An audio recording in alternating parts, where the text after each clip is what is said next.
At the rapture of the church, immediately, in a moment, in the twinkling of an eye, the book of 1 Corinthians chapter 15 tells us we will stand before Jesus Christ. And at that point, the judgment seat of Christ will take place. The book of 2 Corinthians chapter 5 verse 10, Romans chapter 14 verse 10 says that we will all stand, all Christians will stand at the judgment seat of Christ. Not to determine whether saved or lost. You'll never get to the judgment seat of Christ unless you're saved. It is for the purpose of judging our works, whether they were good or whether they were no good.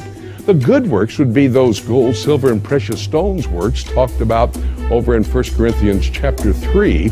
And they would be works that we do in His power for His glory. In that same passage in 1 Corinthians 3, there are wood, hay, and stubble works. Those will be works that Christians do in their own power and for their own glory. They will be burned up. You will suffer loss. At the judgment seat of Christ, you will receive one or as many as 5 crowns.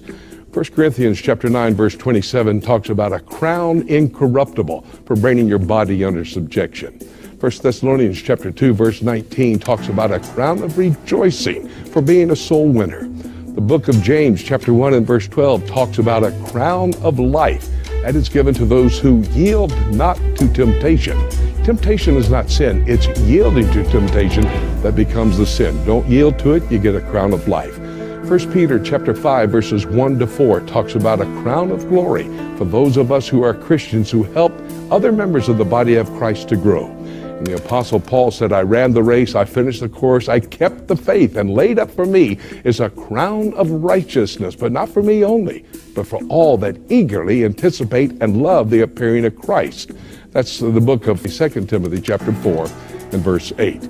Those crowns, according to the book of Revelation chapter 4 verse 10, will be taken to the throne where Jesus is seated, laid at His feet in thanksgiving.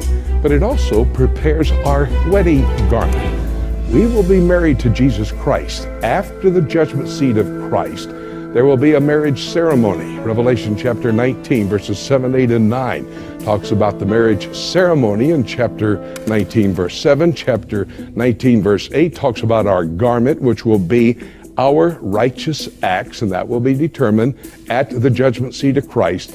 And then, of course, Revelation chapter 19, verse 9 talks about this time of joy and celebration in the marriage supper of the Lamb. And that will last, as does that ceremony for a Jewish wedding. It lasts in a Jewish wedding today 7 days, but it'll last for 7 years in the heavenlies.